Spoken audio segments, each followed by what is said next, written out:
the Indian Pakistanis say practice in India, Pakistan. Well, I mean, practiced by Muslims, but they say that, I've heard that Al-Quran نزل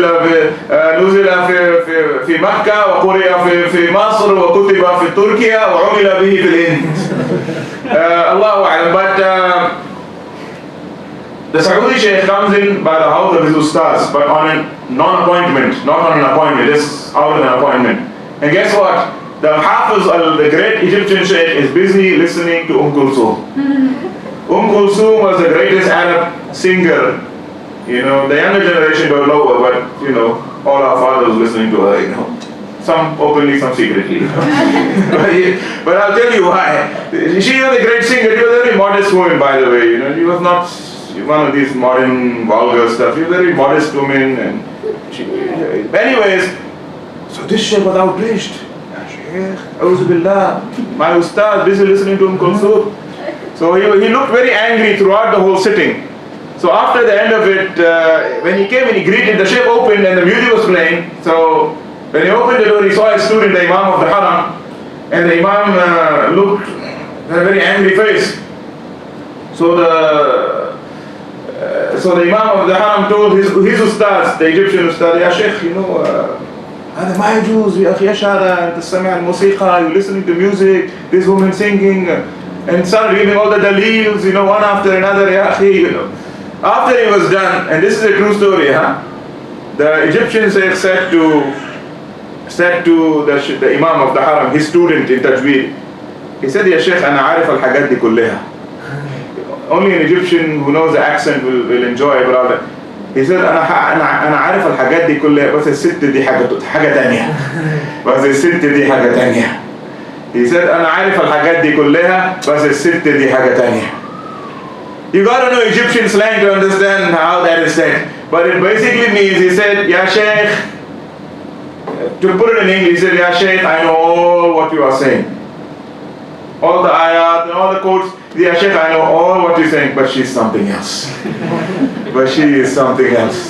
Meaning her song you're singing, but she is something else. He said, when Kulthum sings, the entire Arab world stops to listen to Kulthum, So anyways, the point is that, the Arabs used to insult the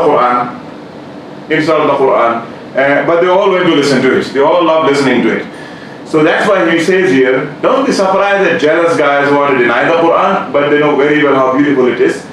Then he says, قَدْ تُنْكِرُ الْعَيْنُ ضَوْءَ الشَّمْسِ مِنْ رَمَدٍ وَيُنْكِرُ الْفَمُ طَعْمَ الْمَاءِ مِنْ سَقَمٍ. Sometimes an eye may reject the sunlight because the eye is inflamed and can't see properly. And sometimes a mouth will not taste the sweetness of a sweet water because there is a sickness in the mouth. So sometimes when you get sick, you get the flu or something, you don't taste anything sweet. Right? We all know that. You can eat anything, you don't taste anything. So sometimes people can't see the greatness of the Quran, the greatness of the sun. A blind man cannot see the light of the sun. It's not the sun's fault because he's blind. A sick man cannot taste the sweetness of that juice. It's not the juice's fault, it's his fault. So he said, people who cannot see the greatness of the Quran, it's their fault. It's not the Quran's fault. So the Quran is really great. And to conclude the chapter on the Quran, I just want to mention that recently there was research done in England. Sorry, not in England, in Sweden. I forget the name of this. It's Palestinian, I think. It's Arab for sure. In Sweden, he did a brilliant research on the Quran. He's a linguist. He, an expert in language. Now, you know what he did?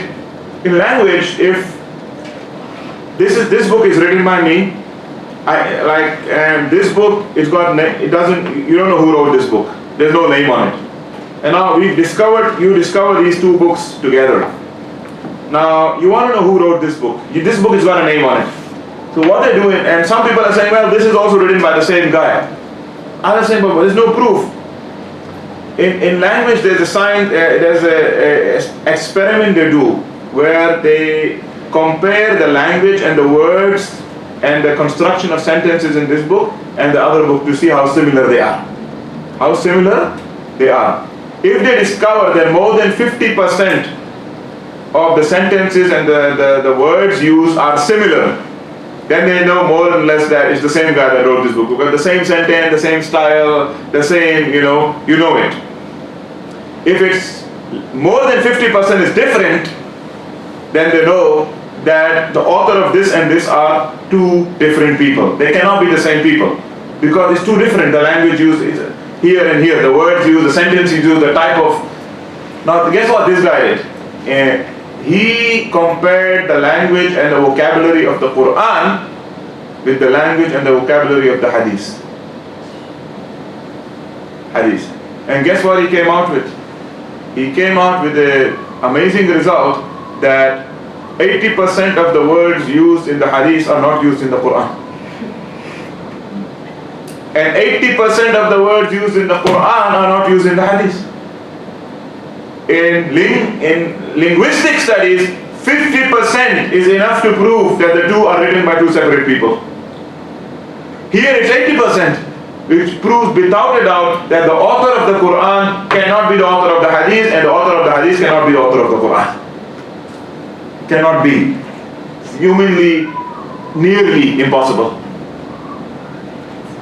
Because this person is, you get what I'm saying? In other words, we know Hadith comes from the Nabi Sallallahu Alaihi Wasallam, then the Quran had to come from someone else. It cannot come from Muhammad Sallallahu Alaihi Wasallam because the language he used when he spoke is different from the language that comes in the Quran. Although even the language he used is balagha and great and beautiful, but not like the Quran. So it has to come from another source, and we know it comes from Allah subhanahu wa ta'ala because who else was there to do that? Anyways, he comes to the next chapter, chapter 7, talks about another great miracle of the Prophet sallallahu alaihi wasallam. This is the miracle of the Isra and the Mi'raj. This is another amazing miracle of the Mustafa sallallahu alaihi wasallam, the Isra and the Mi'raj. So he says here, يا خير من يمم العفون ساحته سعيا وفوق متون العين في الرسم. Oh, the best of those whose courtyard is sought by the seeker of blessings, traveling on foot and riding on camels.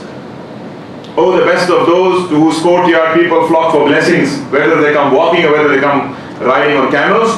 وَمَنْ هُوَ الْآيَةُ الْكُبْرَى لِمُعْتَبِرٍ وَمَنْ هُوَ النِّعْمَةُ الْعُظْمَى لِمُغْتَنِمٍ. Oh, you who is the greatest sign of Allah for anyone who can perceive, and the greatest blessing of Allah for anyone who wishes to benefit.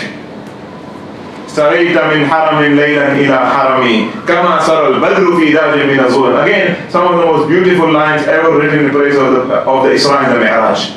Alhamdulillah, I had the honor of reading these lines in the Al-Masjid Al-Aqsa. سَرَيْتَ مِنْ حَرَمٍ لَيْلًا إِلَى حَرَمِي. Indeed, you traveled in the night from one haram to another haram, one sacred place to another sacred place. Haram is from haram. Haram means that, we think haram, that means filthy, ugly, no, bad. Haram literally doesn't mean filthy or ugly or bad. Haram simply means something that you cannot violate, something you cannot touch, something that you're not allowed to go towards or desecrate. So haram is from sacredness. So you travel from one haram to another haram, one sacred, inviolable place to another inviolable, and that is Al-Masjid Al-Haram in Makkah to Al-Aqsa, Masjid Al-Aqsa. How did you travel in the night? Now that's the beautiful part. He said you travel in the night like a full moon moving in the night. He said, Ya Rasulullah, when you were in that sky traveling from Makkah to Al-Aqsa, it is like the full moon was moving in the sky.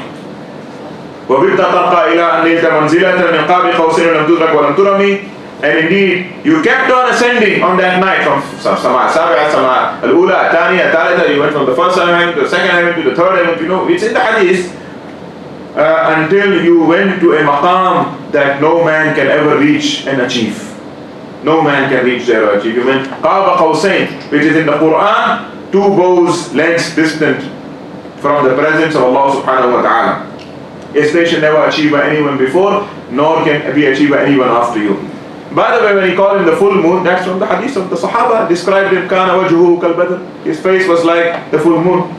And one Sahabi said, we used to look at the full moon and look at his face, and wallahi his face was more brighter and beautiful than the full moon. عليه الصلاة والسلام. وقدمتك جميع الأنبياء بها والرسل تقديم مخدوم على قدمي. And in that place, in the Haram of the Aqsa, all the prophets put you forward to lead them like servants, and they stood behind you like servants behind their master. وأنت تخترق سبع طباق بهم في موكب كنت فيه صاحب العلم. And as you cross the seven heavens in a mawkib, in a procession, whose standard bearer were you? Because the Prophet ﷺ went through the samawat and there were a host of angels traveling with him. حتى إذا لم تدع شأوا لمستبق من الدنو ولا مرقا لمستنم, until you left no goal, greater goal for any seeker of eminence, nor any higher station for the one seeking elevation. In other words, you went to a position that khalas, nobody can ever reach or has reached before you. خفضت كل مقام بالإضافة is نوديت بالرفع مثل المفرد العلمي. He's using نحو الصرف here. He says all other stations seem low now compared to where you reached. And indeed, you were proclaimed in the highest, and Allah raised you up, for you are the most unique one. كيما تفوز بوصل أي مستتر عن العيون وسر أي مكتتم. And then you achieved a proximity with Allah that was hidden from all creation, and had a conversation with Allah that was sealed from all people. And that's in the Quran. فَأَوْحَى إِلَىٰ عَبْدِهِ مَا أَوْحَى. I told him what I told him. Secret. أَوْحَى إِلَىٰ عَبْدِهِ مَا أَوْحَى. It means Allah said in the Quran, and then I told my servant what I told him. In other words, you're not going to hear that. That's between me and him. So that's what he refers. And then you had that meeting in proximity with Allah, where no creation was allowed, and you had that conversation where nobody was allowed to hear. Not even Jibreel was allowed to hear. The narration says, Jibreel came to a point where he stopped. He said, Ya Rasulullah, from here only you go. He said, Jibreel, Ya Rafiq al-Safar, you were with me from the beginning, from the Kaaba, you were with me. He said, In taqaddamta, ikhtaraqta, wa in taqaddamtu, ihtaraqtu. He said, if you go forward from here, you'll go. But if I go forward from here, I will burn. So, that was basically Sidratul Muntaha. Muntaha means the end. وَأَنَّ إِلَىٰ رَبِّكَ الْمُنْتَهَى. So it's the end of creation. And I want to tell you something here, that a lot of people think the meeting of the Prophet ﷺ with Allah, they want to imagine it in human terms, and they think he finally got to some office and okay, so we can come inside, God is waiting for you here on a chair or something. We don't worship a Father in heaven, and the kufr. What's the difference? The meeting of the Nabi Sallallahu Alaihi Wasallam, these are all terms, we even use the word meeting because there is no other word. Human language cannot do justice. Even the word meeting is not a correct word to use. It's not two equals or two people meeting each other. But the experience that he had of Allah subhanahu wa ta'ala there was not, he went up to the heavens to meet Allah. So many people have that misconception. No. On the night of the Isra and Mi'raj, Allah subhanahu wa ta'ala took the Habib sallallahu alayhi wa sallam through time and space. Zaman wal makan, because all were created for him. Zaman, time, because he says, you know what he says? He says, Allah subhanahu wa ta'ala, on that night, Allah showed him all the prophets that came before him. Everything that happened before him, he was shown. And you know what he also saw on that day? He says, you know how back he went in time on that day? حتى سمعت صرير الأقلام بالمقادير. He said, I went back to a time when I could hear the pens writing the destinies of mankind. You know how back that is? The Nabi Sallallahu Alaihi Wasallam said, إن الله كتب مقادير خلقه 50,000 سنة قبل أن يخلقهم. Allah wrote the destinies of mankind 50,000 years before He created them. Hadith is a Muslim, Sahih Hadith. He said, I went to a time, I went back until I could hear the destinies of creation being written. This is all metaphor. It means I went back to eternity, before all creation, till the end of time, when time ends. That's how back he went on that night. Now how forward he went? Forward. He said, until I went to Jannah and Jahannam, and I saw all the people of Jannah in their places and all the people of Jahannam in their places. Is that now? No, no. We are not in our place in Jannah, or inshallah, we are in Madina Institute right now. That's in the future. Jannah and Jahannam will be inhabited in the future. He said, I went to Jannah and I saw all the people of Jannah inhabiting it already, and all the people of Jannah. That means that's the end of the future. On that night, Allah subhanahu wa ta'ala showed Habib sallallahu from the beginning till the end, time-wise, everything. وَعَلِمْتُ كُلَّ شَيْءٍ تَجَلَّى لِي رَبِّي فَعَلِمْتُ كُلَّ شَيْءٍ. Everything was shown. He had to be, he's the last prophet. He has to know all of that. He can't be ignorant of anything. Nothing can be hidden from him. It's like, the manager or the director of the building, he knows everything. The teacher maybe knows only his classroom, not the other rooms. The cleaner, but the manager, the main guy, he needs to know everything.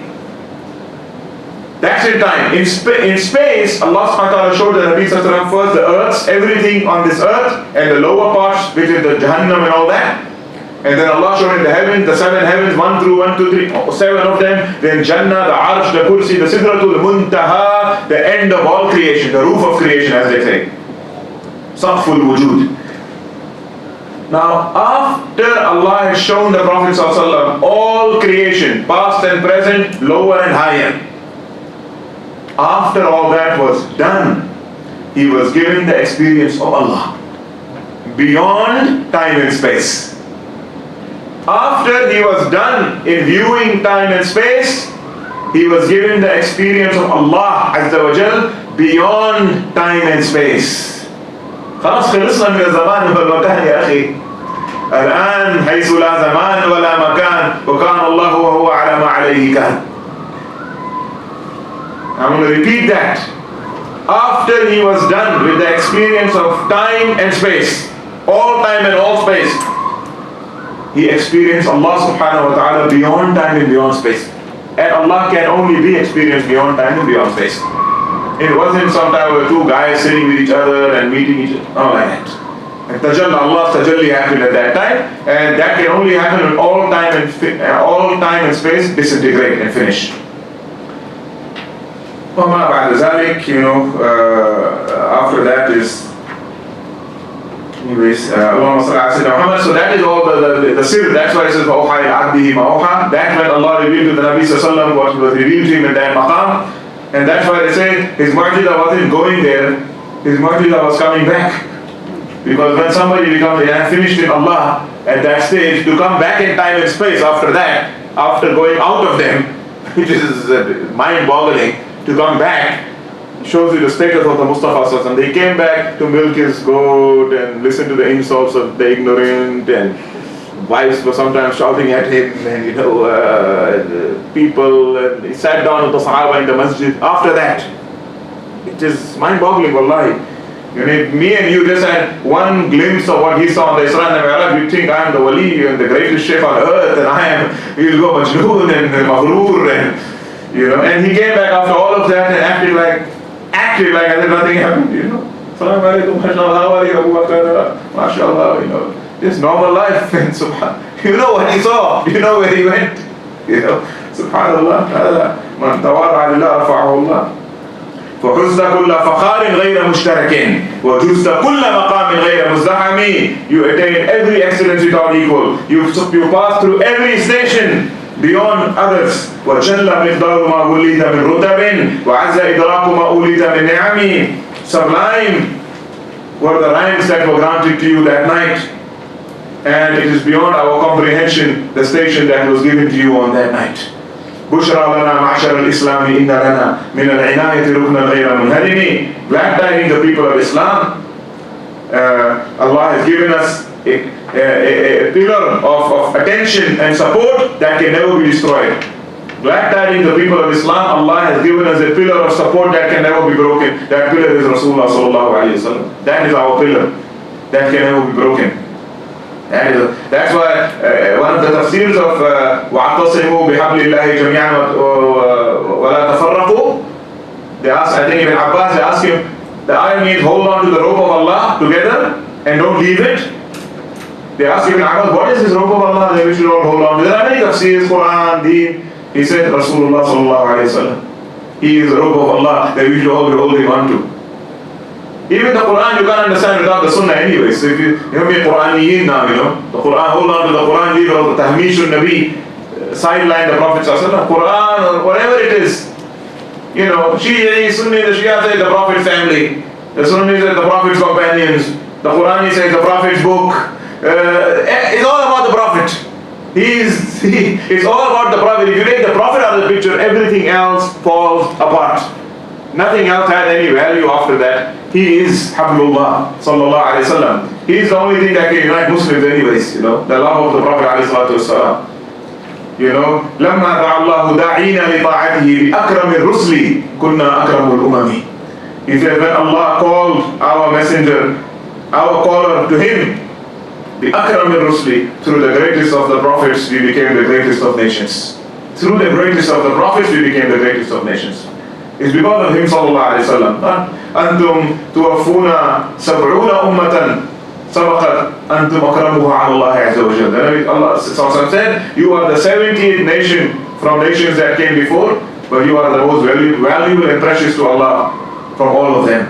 And it is because of him sallallahu alayhi wa sallam. إن الله رفع لي عن أمتي الخطأ والنسيان.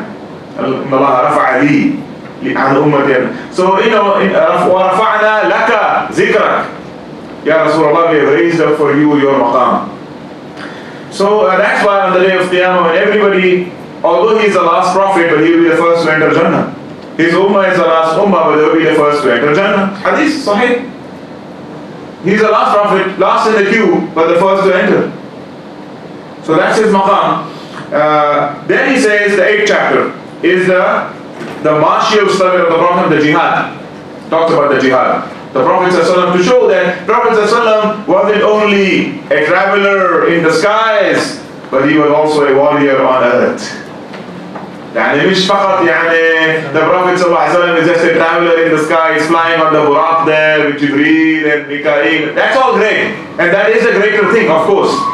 But he was also a warrior on his horse in the battlefield, and that's who he was.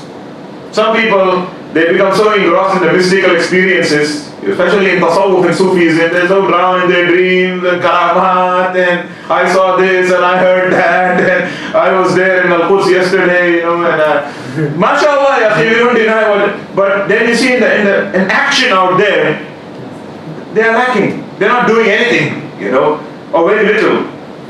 And also you get the other one that is so much in the action out there, but they have no spiritual experience. They are too worldly, too engrossed on the earth, no connection to the sama, and that's also not good. Kamal is what our Nabi Sallallahu showed us. I can ride through the samawat on the Buraq, and I can race through that Badr and Uhud with my sword on my khayl, on my horse. That is the Superman. Superman. That's the true man. Sallallahu alayhi wa sallam. Ruhban al-layl wa fursan al-nahar. They were monks in the nights and warriors in the day. Warriors in the day. So he says, رَاعَتْ قُلُوبُ الْعِدَى أَنْبَعُ بِعْسَتِهِ كَنَبَأَةٍ أَشْفَرَ غُفْلًا مِنَ الْغَنَمِ. They knew that his marching would cause fear in the hearts of his enemies. Like how goats run when they hear the sound maybe of a lion or a wolf. And Nusratu bil-Ru'b, the Nabi Sallallahu says, one of the miracles Allah gave me was Allah would put fear in the hearts of my enemies. Sometimes he comes alone and people run away from fear. Enemies, not good people. Allah would put fear in the hearts of his enemies. And that's one of the things you ask for. Allah put fear in the hearts of our enemies. But it's not about the numbers, it's fear. They can be 1,000, you can be alone, but if they fear you, they'll all run. I went to Palestine, Yaqi. You go there alone. I'm just going alone, just friends, you just walk to the masjid. You find like 20 or 30 Israeli soldiers. And these guys are covered from head to toe. You can't even see except their eyes. You can't even see their eyes. They've got these. They are so covered. Just looking at the dress shows you how scared they are. This is covered, that is covered, helmets, bulletproof, everything is covered. And there's 20 of them. And they've got machine guns and knives and this gun, that gun and bombs. And you just walk there and you look at how they look at you with fear. I'm like, guys, I'm supposed to be scared of you. Can we get this right? I'm supposed to be scared. But, yet you don't feel scared of them. You just walk and, and you see that Palestinian, that little boy walking there, he's not scared of them at all. And you see these guys, you see fear in their eyes. So, subhanAllah, Nusratu bil-Ru'b, Allah says, I put ru'b, fear in the hearts of my enemies. They are scared. They are scared, Only reason we can't destroy them is because we are not united. That's it. You know, we don't have ikhlas, we don't have the connection to Allah. Those are other reasons, you know. But it's not because they are strong. Definitely not. Because they are hell of a scared. You see it in their eyes, you know. So scared. And and that's Wilson Abawiyah. That's what we inherited from the Prophet ﷺ. Allah puts fear in the hearts of our enemies. You know. And people say, you know, why are people scared of Muslims? I don't know, man. That we inherited that from the Prophet, man. You know. They used to be scared of us. They used to be scared of us. People shouldn't be scared of us. Let them be scared, man. And then, you know, I know this is going against all norms of even against what I say, you know, but sometimes I'm like, if they're scared, let them be scared. Although I don't want to harm anybody. I don't want to harm anybody, you know. But if people want to be scared, you know what, let them be scared, you know. But good people won't be scared. Good people won't be scared, you know. Good people are attracted to a Muslim, but others will be scared and let them be scared. He said he continued meeting them on every battlefield until they were cut to pieces by spears like meat on a butcher's block. You know, when you go to the butchery and see all the meat, he said that's what he did to his enemies. Enemies in battles, we're not talking about innocent people. We're talking about when he went to war with his enemies, they ended up like that. That's how brave and valiant was the Prophet and his companions in war. وَدُّوا الْفِرَارَ فَقَالُوا يَخْبَطُونَ بِهِ أَشْلَاءَ أَشَارَتْ مَعَ الْإِحْقَانِ وَالرَّخَمِ. They would long to flee. When the enemy is fighting at the end of the battle, they want to run for their lives, envying the corpses carried off by the eagles and the vultures. تَمْضِي اللَّيَالِي وَلَا يَدْرُونَ عِدَّتَهَا. He said, why did they say that? They would envy that? Because the kuffar of the Arabs, even the kuffar used to have a sharaf, they used to have an honor, that they would feel that when they go back to their wives, you know, your wife would tell you, you know what, my friend, that other lady, you know, she is more luckier than me. Why? He said her husband died fighting them and you coward came back home. You know, really, I mean, I know today you're like, Alhamdulillah, salamata, Allah said you came back alive. Those women are like, I'm going to live with this shame that her husband died fighting the enemy, but you coward came back home and lived like a coward with me. You know, so the Arabs used to be like that. So that's what he says, the kuffar would run from the battlefield looking at the bodies eaten up by the vultures and saying how we wish we were in their place. That we wish, but that's how much fear they would have. They couldn't even fight enough to die. They would run away. The nights go by and they couldn't even keep count of the nights when they would go for jihad fi sabilillah. As if the deen was a guest that they were hosting, and they had to protect that guest with all their honor, and the food of that guest was the meat of their enemy. They said that's how they protected the deen. You know, the Sahaba, it was like the deen was their guest, and they feed him with the meat of their enemy.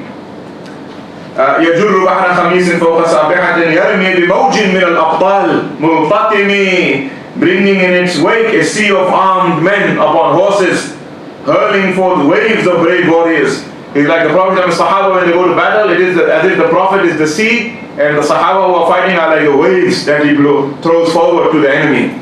And the Sahaba say, Wallahi, ma kan ahadun minna ashja' min Rasulillah. There was none of us who was more braver than Rasulullah in battle. They used to say that. He wasn't just standing behind and let him go fight it. He used to be in the middle of it. مِنْ كُلِّ مُنْتَدِمٍ لِلَّهِ مَحْتَسِبٍ يَصْدُوا بِمُسْتَأْصِلٍ لِلْكُفْرِ مُسْتَلِمٍ. Responding to Allah's command, seeking His pleasure. That's why they would go to the battle. Why? Responding to Allah's command, seeking His pleasure, mounting a fierce assault to tear out kufr by its roots. Again in battlefield. So, Allahumma salli ala Sayyidina Muhammad, they used to go out for the sake of Allah. After the battle of Uhud, they were looking for a man called Hanzala. Prophet said, look for Hanzala. They couldn't find him. After that, they found him. He said, go look again. When they went again in the battlefield, they found Hanzala. But they found that Hanzala was wet with water. Now that was a weird sight. In the middle of the hot weather of Arabia in the desert, he's laying there completely soaked in water. What happened? So the Prophet ﷺ smiled. He said, Hanzala was called to war, and He ran out of his home. He had just gotten married. He ran out of his home. He did not even have time to make ghusl al-janaba. So when you need to make ghusl, he didn't even have time to make the fard ghusl. When he heard the Prophet is leaving, the Prophet is leaving. Okay, Allah Akbar, he let me put my thing, my turban, my sword, my whatever, my shield, and he jumped on the wall. But you didn't bath there. He said, Inshallah, we'll do it, but I have to leave. I can't stay behind. He goes to battle, he rushes for Allah's sake to answer the call of the Prophet ﷺ for jihad. And remember, the Prophet wasn't attacking the kuffar in Uhud, this battle. They had come all the way from Makkah with 3,000 men to attack Medina. The Prophet ﷺ went out, he said, "Oh Sahaba, oh Mu'mineen, come out to defend your city." So they went out to defend. He went after the battle. The Prophet, they find him now. So the Prophet ﷺ said, he is wet because the Malaika of Allah, he died without making his ghusl of janaba. So the Malaika of Allah raised him up to the heavens and made ghusl of him in the samawat. He said, Allah ordered his angels to raise up this Sahabi and make ghusl of him and brought him back to the earth. Hanzala, that's why Hanzala is known as Ghasilul Malaika, the one who was washed by the angels. He's inside Hamza in Medina. He's buried there in Uhud. His son was a great Sahabi and Tabi'i, was Abdullah bin Hanzala. He's the one who led the revolt against Yazid then 60 years later. Abdullah bin Hanzala, well known. So these were the Sahaba. They didn't go to these battles for fun and for bragging, and they did it for Allah's sake.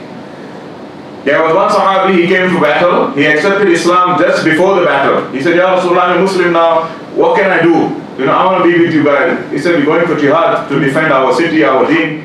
He said, okay, I'm with, come with. So he went. After the battle, they looked for him nowhere until they found him dead. So everybody was sad, but the Prophet ﷺ smiled looking at him and he said, Subhanallah, this man did not even make one sajda for Allah, he already in Jannah. He did not even make one sajda for Allah. He didn't make one salah yet. And he already in Jannah. Already in Jannah. Shaheed. حتى غدت ملة الإسلام وهي بهم من بعد غربتها موصولة الرحم. After that, the religion of Islam, thanks to them, became honored and went back home after it was banished. Because they went back to Makkah after they were all banished from Makkah, right? Kicked out of Makkah by the kuffar there. But they could go back because of the bravery of the Sahaba. مغفولة أبدا منهم بغير أب خير بعد فلم تيتم ولم تئم. Ever protected from its enemies by the best father. He says, indeed, Rasulullah ﷺ is like the father of this deen, of all the Muslims.